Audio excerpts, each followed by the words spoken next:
அங்கே என்ன நடந்துச்சுங்க? வியாசர்பாடியில் முதல்ல என்ன பிரச்சனை நடந்துச்சு? இப்போது நம்ம போராட்டம் பண்ணியிருந்தா கூட நீங்கள் சொல்லலாம். நம்ம நலத்திட்ட உதவிகள் தான் கொடுக்க போயிருக்காங்க. அதுக்கு போலீஸ்கார் என்ன செஞ்சாரு, இந்த ஒயிட் ஷர்ட்டை போட்டவங்களெல்லாம் மண்டையில் அடிக்கிறதுன்னு தமிழ் செல்வி ட்ரெஸ்ஸு கை வச்சோடனே கங்காதேவி கோவம் வந்துச்சு. அவங்க கேட்டிருக்காங்க. கேட்டு அவங்கள ஷூ காலை வச்சு அடிச்சிருக்காங்க.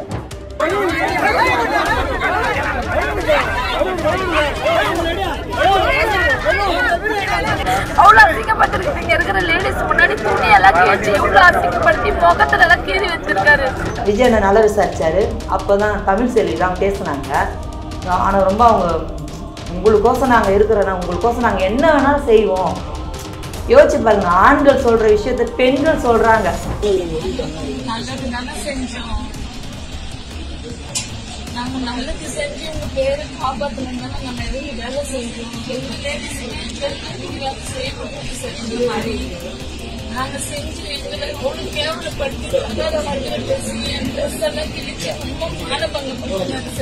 பெண்கள்னாலே மரியாதைன்னா தமிழக வெற்றி கழகம் மட்டும்தான். நாங்க ஒவ்வொரு இடத்துல நிற்கும் போதும் போலீஸ் தெத்தி எங்களை ட்ரெயின்ல ஏற்றி விட்டாங்க. நீங்க இந்த எடுத்து பாத்தீங்கன்னாவே தெரியும். நாங்க ட்ரெயின்ல போய் கொடுத்தோம். நாங்க எது பண்ணாலும் தப்புனா நாங்க என்ன பண்றது? மக்களுக்கு நல்லது பண்ணதான் நாங்க வந்திருக்கிறோம். சின்ன பசங்கம்மா என் கண்ணு முன்னாடி கஞ்சா அடிச்சு படுத்து கீழே விழுந்து கிடக்குறாங்கன்னா எல்லாரும் மீடியால நிக்க முடியுமா? யாராலையும் மீடியால நிக்க முடியாதுமா. நிறைய பேர் அதை மூடி மறைக்கதான் பார்ப்பாங்க. இருந்தாலும் நான் ஏன் சொல்றேன்னா, போதை பொருள்னால சீரழிஞ்சு கிடக்குது ராயபுரம். இன்னும் அடுத்த மாசத்துல இருந்து அண்ணன் களத்துல இறங்கிடுவாரு. ஆபீஸ்ல பனையூர் விட்டு வா, பனையூர் விட்டு வந்த போய் மதுரை என்ன ஆச்சு தெரியுதுங்களா?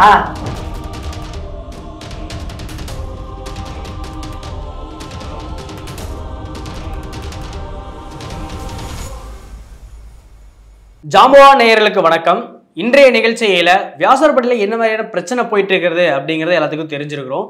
அங்க நடந்ததை களத்துல இருந்து பார்த்த அந்த பகுதியை சேர்ந்த ராஜலட்சுமி நம்மளோட இணைஞ்சிருக்காங்க. அவங்கள்ட்ட கேட்டு நிறைய தகவலை நம்ம தெரிஞ்சுக்க போறோம். அக்கா வணக்கம்க்கா. வணக்கம்மா. அக்கா, முதல்ல கங்காதேவி அவங்க எப்படி இருக்காங்க? இப்போ கொஞ்சம் பரவாயில்லம்மா. இப்போ மதியானம் வீட்டுக்கு போனாங்க. தமிழ் செல்வியும் வீட்டுக்கு போயிட்டாங்க.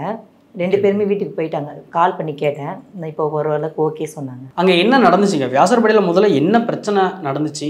எதனால் போலீஸ் அங்கே வந்தாங்க? போலீஸாருக்கும் டிவிகேக்கும் ஏன் தள்ளுமுறை ஏற்பட்டுச்சு? 20 வீடு கிட்டே ஃபயர் ஆயிடுச்சுமா. அதுக்கு நலத்திட்ட உதவி கொடுக்கறதுக்கு தான் எல்லாருமே போயிருக்காங்க. லேடிஸ்லாம் சேர்ந்து காசு ரெடி பண்ணி அவங்களுக்கு தேவையான காசை எடுத்துன்னு போய் உண்டான பொருட்களை எல்லாத்தையும் வாங்கி பாய் வீட்டுக்கு என்னென்ன தேவை எல்லாமே வாங்கியிருக்காங்க. வாங்கி அதை கொடுக்க போயிருக்காங்க. பொதுமக்களுக்கு கொடுக்க தான் போனாங்க, வேறு எதுவுமே செய்யலை. ஆனால் கொடுக்க போன இடத்துல போலீஸ்காரங்க வந்துட்டு இதெல்லாம் கொடுக்கக்கூடாது, நீங்கள் வெளில போங்க அப்படிலாம் சொன்னாங்க. எப்பயுமே நம்ம வாங்கின பொருள் கொடுக்கணும் தான் நினைப்போம்மா. இப்போது நம்ம போராட்டம் பண்ணியிருந்தா கூட நீங்கள் சொல்லலாம். நம்ம நலத்திட்ட உதவிகள் தான் கொடுக்க போயிருக்காங்க. அதுக்கு போலீஸ்கார் என்ன செஞ்சாரு, இந்த ஒயிட் ஷர்ட்டை போட்டவங்களெல்லாம் மண்டையில் அடிக்கிறது. நேற்று வீடியோ பார்த்துருப்பீங்க, நீங்கள் நினைக்கிறீங்க. இப்போ மண்டையில் அடிக்கிறது அவங்க எப்பயுமே தாவேக்கா சேர்ந்தவங்க அமைதியாக கொடுத்துட்டு அமைதியாக போகிறவங்க தான். கட்சி துண்டு இதெல்லாம் எதுவுமே யூஸ் பண்ணலை. எப்பயுமே அமைதியாக அமைதியாக கொடுத்துட்டு போகிற இடத்துல இந்த மாதிரி பண்ணிட்டாங்கம்மா. அதுவும் லேடிஸ் மேலே கை வச்சதுனால தான் இந்த விஷயம் பெருசாகிடுச்சு. புரியுதுங்களா? தமிழ் செல்வி ட்ரெஸ்ஸு கை வச்சோடனே கங்காதேவி கோவம் வந்துச்சு. அவங்க கேட்டிருக்காங்க. கேட்டு அவங்கள ஷூ காலை வச்சு அடிச்சிருக்காங்க. புரியுதுங்களா? அதுவும் வயிற்றுல அடிச்சிருக்காங்க. எப்பயுமே பெண்களுக்கு ஆப்ரேஷன் பண்ணியிருக்கோமா, இப்போ எனக்கும் பண்ணியிருக்காங்க, அவங்களுக்கு அந்த பெயின் என்னன்னு எங்களுக்கு தெரியும். புரியுதுங்களா? ஜென்ஸுக்கும் எங்களுக்கு தெரியும் அந்த பெயின் எவ்வளோ வலிக்கும்னு. அவங்க அங்கேயே சுருண்டுட்டாங்க. இது எல்லாமே வீடியோவில் நான் பார்த்து தான் இருந்தேன் நைட்டு. சரி, காலையில் ஒரு 7 மணிக்கிட்ட ஃபோன் பண்ணி கேட்டேன். பவித்ரான்றவங்கிட்ட என் ஃப்ரெண்டு தான் அவங்க. கேட்டதுக்கு என்ன சொன்னாங்கன்னா, அக்கா இங்கே ஸ்டான்லி ஆஸ்பத்திரியில் தாக்கா இருக்கிறான், பக்கத்தில் தான், எங்கள் வீடு பக்கத்தில் தான். அதனால் நான் உடனே ஓடினேன். போய் ஒரு 9 மணிக்கு போய் பார்க்க போனால் ரொம்ப ஒரு மாதிரி சுருண்டு இருந்தாங்க. இவ்வளோ நேரம் ஐசியூவில் தான் இருந்தோம். இப்போ தான் நார்மல் வார்டுக்கு மாற்றினாங்க. அப்போ இவங்க ட்ரெஸ்ஸெல்லாம் அந்த கிழிஞ்ச ட்ரெஸ்ஸோடு அப்படியே இருந்தாங்க. ஏம்மா நான் வேணா ட்ரெஸ் எடுத்துன்னு வருவான்னு நான் கேட்டேன். இல்லை பொண்ணு எடுத்துகிட்டு வந்துன்னு இருக்காங்க. இருந்தாலும்க்கா இது கொஞ்சம் கூட நியாயமே கிடையாது. இது நியாயமே கிடையாது. நாங்கள் நலத்திட்ட உதவி தான் கொடுக்க போகணும், மக்களுக்கு உதவி பண்ண போகணும். இதுக்கு பின்னாடி என்ன இருக்குன்னு நினைக்கிறீங்க? ஏன்னா ஒரு மக்களுக்கு நீங்க வந்து நல்லது பண்றதுக்காக தான் அந்த இடத்துக்கு போயிருக்கீங்க. ஏன் போலீஸார் வந்து உங்களை வந்து ப்ரெஷர்மா, ப்ரெஷர் எங்கேயுமே. இப்போ தமிழக வெற்றி கழகம் எல்லா இடத்துலையும் உதவி பண்ணிட்டு தான் இருக்கிறாங்க. நலத்திட்டம் கொடுக்கறதுலேருந்து சாப்பாடு என்ன முடியுமோ. இப்போ எல்லாருமே லேடிஸ், பாய்ஸோட லேடிஸ் ரொம்ப ஸ்பீடாக இருக்கிறாங்க. அவங்களால முடிஞ்ச வீட்டில் நீங்களே தெரியும், லேடிஸு செலவுலாம் வந்து கொஞ்சம் கம்மி பண்ணி வீட்டை சேர்த்து வைக்கிற காசு தான் அது எல்லாமே. ஆனால் அந்த காசியம் தளபதியாருக்கோசம், புரியுதுங்களா, ஆட்சி மாற்றம் வேணுன்றதுக்கோசம் எங்களாலையும் முடியும் சொல்லி களத்தில் நிற்கிறாங்க. எல்லாரும் ஒவ்வொருத்தரும் வந்து களத்தில் நிற்கிறாங்க. எல்லாம் இருக்க வீட்டு பெண்கள் கிடையாதுமா, எல்லாமே சாமானிய பெண்கள் தான், வீட்டில் இருந்த பெண்கள் தான். ஆட்சி மாற்றம் வேணும் என்ற ஒரே ஒரு இதுக்கோசம் அவங்க எல்லாருமே களத்துக்கு வராங்க. புரியுதுங்களா? இப்போ இது ஆணாதிக்க உள்ள உலகம் அரசியல்னாலே. ஆனால் இதில் பெண்கள் வரும்போது எவ்வளோ நாங்கள் கஷ்டப்படுவோம். ஆனால் தமிழக வெற்றி கழகத்தில் மட்டும்தான் எங்களுக்கு அந்த ஃப்ரீடம் கிடைக்குது. இப்போ நான் வந்து 1 வருஷம் ஆகுது. ஆனால் போன வருஷம் எனக்கு கொஞ்சம் பயந்து தான் நாங்கள் வந்தோம். அவ்வளோ ஒரு மரியாதை. இப்போ அப்பத்துலேருந்து இப்போ வரைக்கும் ஒரு மரியாதை. பெண்கள்னாலே மரியாதைன்னா தமிழக வெற்றி கழகம் மட்டும்தாம்மா. விஜயநாதன் இதை பற்றி ஏதாவது சொன்னாரா? இதை பற்றி ஏதாவது அறிக்கை? நேற்று நாங்கள் போனப்போ என்ன செஞ்சோம், அப்போ தான் ஆனந்த் அண்ணக்கிட்ட பேசிகிட்டு இருந்தாங்க ஃபோனில். அவர் நலம்லாம் விசாரிச்சாருமா. நலம் விசாரிச்சிட்ட பிறகு தளபதியார் உங்களுக்கு கால் பண்ணுவார்மா, வெயிட் பண்ணுங்க அப்படி சொன்னாங்க. சரி சரி, நான் தான் சொன்னேன், தளபதியார் கால் பண்ணாங்கன்னா நீங்கள் ரெக்கார்ட் பண்ணி எனக்கு அனுப்புங்க நான் அப்படி சொன்னேன். அதுக்குள்ளேயும் வந்து ஈவினிங் ஆயிடுச்சு. ஈவினிங் ஆனோடனே ஆனந்த் அண்ணனே நேரில் வந்துட்டார். அந்த பாதிக்கப்பட்ட பெண்களை பார்க்க அண்ணனே நேரில் வந்துட்டார். நேரில் வந்து நானும் கூட போயிருந்தேன். நான் தான் அந்த வீடியோலாம் எடுத்தேனே. அந்த விஜய் அண்ணா கிட்ட பேசும்போது நான் தான் அந்த வீடியோலாம் எடுத்து அதுதான் வந்து உங்களுக்கு போச்சு. நான் கூடயே தான் இருந்தேன் அன்னைக்கு ஃபுல்லாக. என்ன எடுத்தா விஜய் அண்ணா நல்லா விசாரித்தார். அப்போ தான் தமிழ் செல்வி தான் பேசுனாங்க. ஆனால் ரொம்ப அவங்க உங்களுக்கோசம் நாங்கள் இருக்கிறோன்னா, உங்களுக்கோசம் நாங்கள் என்ன வேணாலும் செய்வோம். யோசிச்சு பாருங்க, ஆண்கள் சொல்கிற விஷயத்த பெண்கள் சொல்கிறாங்க. உங்களுக்கோசம் நாங்கள் இருக்கிறோண்ணா, உங்களுக்கோசம் எது வேணால் நாங்கள் தாங்குவோண்ணா, அப்படி நீங்கள் வரணும்னா ஆட்சியில் அமரணும்னா சொல்லி ஒரு பெண்கள் சொல்கிறாங்க. இந்த மாதிரிலாம் தமிழ் செல்வி அழகாக சூப்பராக சொன்னாங்க. ஆனால் ரொம்ப கஷ்டப்பட்டாங்கம்மா.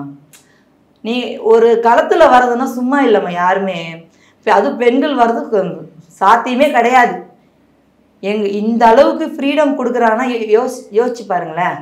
இப்போ எனக்கெல்லாம் வந்து எனக்கு அரசியல்னா என்னன்னு தெரியாது. ஆனால் ஆட்சி மாற்றம் வேணும், பிள்ளைங்களுக்கு ஒரு நல்ல இது வழிகாட்டுதல் வேணும்னு சொல்லி நாங்கள் எல்லாருமே வரோம். ஆனால் இப்போ இவங்க பண்ணுறது பார்த்தா பெண்களுக்கு எங்கம்மா ஒரு பாதுகாப்பே இல்லாத மாதிரி தானே தெரியுது. இப்போ நடந்துட்டு இருக்க ஆட்சியில தான் வந்து பெண்களுக்கு வந்து பாதுகாப்பு அதிகரிச்சிருக்குது அப்படின்னு சொல்றாங்க. அது உண்மையா? அது எப்படிமா சொல்றீங்க நீங்கள்? ஒன் பை ஒன்னாக பார்த்துட்டு வந்தாலே உங்களுக்கு தெரியும். அண்ணா பல்கலைக்கழகத்திலிருந்து இப்போ அரக்கோணத்தில் ஒரு மேட்ரு நடக்குது பாருங்க. ஒரு லேடி வாய்ஸ் அவுட் கொடுக்குறாங்க, புரியுதுங்களா? இப்படி ஒவ்வொரு மேட்ரு வந்துக்கிட்டு தான் இருக்குது. அப்புறம் எப்படி நீங்கள் பெண்களுக்கு பாதுகாப்பு இருக்குது நீங்கள் சொல்கிறீங்க? பெண்களுக்கு பாதுகாப்பு இல்லை, இதுதான் உண்மையான விஷயமே. அக்கா, நீங்கள் களப்பணிக்க போகும்போது எந்த மாதிரி பிரச்சனைகள்லாம் நீங்கள் எதிர்கொள்கிறீங்க? இப்போது அண்ணா பல்கலைக்கழகத்தில் ஒரு விஷயம் நடந்தது இல்லைம்மா. அப்போ லெட்ரு பேடை அடித்து கொடுக்க சொல்லியிருந்தார் அண்ணா. அது நாங்களும் சாதாரண மேட்ரு நினச்சி நாங்கள் போய் கொடுக்க போனோம். நாங்கள் ஏன்னா எல்லா பெண்களும் பார்த்து ஒரு லேடிஸ்கிட்ட நாங்கள் சொல்லி இந்த மாதிரிலாம் கொடுக்க. ஆனால் அதை கொடுக்கவே விடலாமா. நாங்கள் ஒவ்வொரு இடத்துல நிற்கும் போதும் போலீஸ் தெத்தி எங்களை ட்ரெயின்லேயே ஏற்றி விட்டாங்க. நீங்கள் இந்த எடுத்து பார்த்தீங்கன்னாவே தெரியும். நாங்கள் ட்ரெயினில் போய் கொடுத்தோம். ட்ரெயினில் ஒவ்வொரு மகளிர் பெட்டியில் ஏறி மகளிருக்கு போய் சேரணும். அது காலேஜில் கொடுத்தாதான் கிடையாது இல்லை என்ன. அதனால நாங்கள் என்ன செஞ்சோம், ஒவ்வொரு ட்ரெயின் அதில் எங்களுக்கு எதனா இருந்தால் என்ன ஆயிருக்கும் நீங்கள் சொல்லுங்க பார்க்கலாம். சாதாரண ஒரு லெட்டர், பெண்களை பாதுகாப்பாக இருங்க சொல்லி அண்ணா எழுதினாங்க. விஜய் அண்ணா வந்து அந்த லெட்ரு அவர் மூலமாக எழுதி கொடுத்தது. அதை வந்து நாங்கள் எடுத்து கொடுக்குறோம். அந்த லெட்டரே நீங்கள் கொடுக்கக்கூடாது சொல்கிறீங்களே, அப்புறம் வேறு என்னம்மா? களத்தில் தண்ணீர் பந்தல்லாம் நாங்கள் ஓப்பன் பண்ணுறோமா, லேடிஸ்லாம் சேர்ந்து தான் நாங்கள் ஓப்பன் பண்ணுறோம் என்ன. அதுக்கு பர்மிஷன் வாங்கி பண்ணால் கூட அவங்க வைக்க விட மாட்டுறாங்க. அவங்க மட்டும் நாங்கள் 1 வச்சா அவங்க 4 வைக்கிறாங்க. அதுக்கெல்லாம் பர்மிஷன் இருக்குதா நான் கேட்குறேன். நாங்கள் எது பண்ணாலும் தப்புனா நாங்கள் என்ன பண்ணுறது? மக்களுக்கு நல்லது பண்ண தான் நாங்கள் வந்திருக்கிறோம். எங்களால முடிஞ்சது பெண்கள், எங்களால முடிஞ்சது நாங்க எதனா செய்யணும். புரியுதுங்களா? இதுக்கு முன்னாடி நாங்க வீட்லயே இருந்துட்டோம், அடப்பட்டு இருந்துட்டோம். புரியுதுங்களா? இப்ப வெளியில களத்துக்கு வந்த பிறகுதான் எங்களுக்கே தெரியும் இவ்வளோ விஷயம் இருக்குதுன்னு. நாங்க எங்களால முடிஞ்சது எதனா செய்யணும். புரியுதுங்களா? எனக்கு 2 ஆம்பளை பசங்க. போதைப்பொருள் ராயபுரத்துல எங்க பார்த்தாலும் போதைப்பொருள். சின்ன சின்ன பசங்கம்மா என் கண்ணு முன்னாடி கஞ்சா அடிச்சு படுத்து கீழே விழுந்து கிடக்குறாங்க. நாங்க இதெல்லாம் துணிக்கடை வியாபாரி சங்கம் வச்சிருக்கிறோம், வியாபாரியில இருக்கிறோம், நாங்கெல்லாம் துணிக்கடையில இருக்கிறோம்.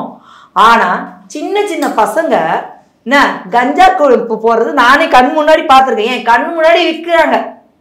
அப்பனா பயம் கிடையாது. எப்படி பயம் இல்லாம போச்சு யோசிச்சு பாருங்களேன். பயமே கிடையாது, கொஞ்சம் கூட பயம் கிடையாது. சின்ன சின்ன பசங்க கிட்ட போய் போதை பொருள் எப்படிமா கிடைக்கும்? அதனால நிறைய இஷ்யூ நடந்திருக்குது. ராயபுரத்துல நீங்க எடுத்து பார்த்தாலே போதை பொருள்னால ஒருத்த கடைக்கடையா ஏறி வெட்டின சம்பவம்லாம் இருக்குது. என்ன பசங்க ரொம்ப ஸ்கூல் படிக்கிற பசங்கள்ல இருந்து காலேஜ் படிக்கிற பசங்க வரைக்கும் போதை பொருள் சம்பந்தப்பட்டு நிறைய பேர் பாதிக்கப்படுறாங்க. இந்த ஆட்சியில நீங்க நினைக்கிற மாதிரி எதுவுமே நடக்கல. இதுதான் விஷயமே. இந்த ஆட்சியில நம்ம நினைச்சது வேற, இப்ப நடக்கிறது எல்லாமே வேற. ஃபர்ஸ்ட் பெண்களுக்கு கேள்விக்குறியா இருக்குது. வீட்டை விட்டு வெளியில நாங்கள் ஜல்லிக்கட்டு போராட்டம் பண்ணும்போது 2 மணி 3 மணிக்கெல்லாம் நான் வந்திருக்கிறேன். நான்லாம் நைட்டில் போயிட்டு ட்ராவல் பண்ணுறோம். ஆனால் இப்போ வெளியில் போக கொஞ்சம் பயமாக இருக்குது நம்மளுக்கு. ஆனால் வயசானவங்க தான், வயசு பொண்ணுங்களாம் யோசிச்சு பாருங்க. வயசான என் ஏஜுக்கே எனக்கு நான் யோசிக்கும் போது நம்ம வீட்டில் சின்ன சின்ன பெண் பிள்ளைகள் இருப்பாங்கள்ல, அந்த போதைப் பொருளை போட்டுட்டு ஏதோ ஒன்று ஆயிடுச்சுன்னா யாருக்குமா பாதிப்பு? எல்லாரும் வந்து மீடியாவில் வந்து நிற்க முடியுமா? யாராலையும் மீடியாவில் வந்து நிற்க முடியாதுமா. நிறைய பேர் அதை மூடி மறைக்க தான் பார்ப்பாங்க. இருந்தாலும் நான் ஏன் சொல்றேன்னா, போதை பொருள்னால சீரழிஞ்சு கிடக்குது ராயபுரம். இதுதான் உண்மையான விஷயம். இப்ப தளபதியார் வந்தாருன்னா இதெல்லாம் மாத்திடுவாருன்னு நினைக்கிறீங்களா? மாற்றம் வேணுமா? மாற்றத்துக்கோசம் தான் நாங்க வந்து களத்துக்கு வந்திருக்கிறோம். புரியுதுங்களா?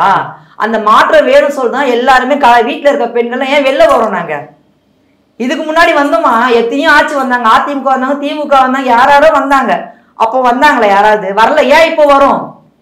தளபதியார் எங்களுக்கோசம் நல்லது செய்வாரு, பெண்களுக்கோசம். ஏன்னா அப்பத்திலிருந்து நாங்கள் தளபதி ரசிகை தான் சின்ன வயசுல இருந்தே. புரியுதுங்களா?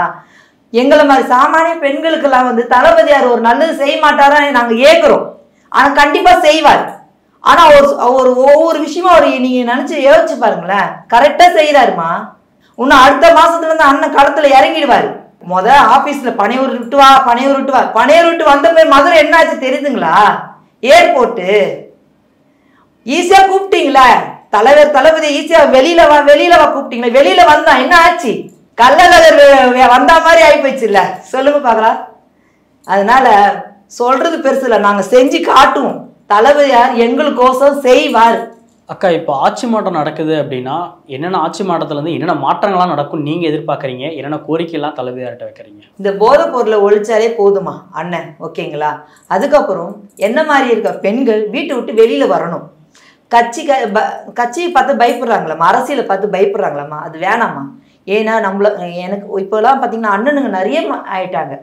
ஏன்னா நம்மளுக்கு முக்கியத்துவம் கொடுக்குறாங்க. நீ செய்யுமா, நீ பண்ணுமா, உன்னால முடியுமா, என்கரேஜ் பண்றாங்க. இந்த மாதிரி எந்த கட்சியிலையும் வந்துடாது. அது எல்லாரும் வீட்டில் இருக்க பெண் ஆட்சி மாற்றம் வேணும், நல்லது நடக்கணும். எப்படி நல்லது? வீட்டை விட்டு வெளில வந்தாலும் நல்லது நடக்கும்.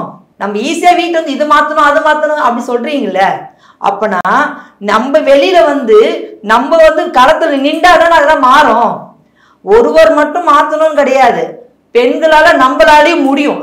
அதனால கண்டிப்பா வீட்டில் இருக்க பெண்கள் கண்டிப்பா தமிழக வெற்றி கழகத்துல வந்து இணையணும். ரொம்ப நன்றிங்கக்கா. உங்களுக்கு தெரிஞ்ச தகவலை எங்களோடையும் ஜாம்பவான் நேயர்களோடையும் பகிர்ந்ததுக்கு ரொம்ப நன்றி. மிக்க நன்றிமா.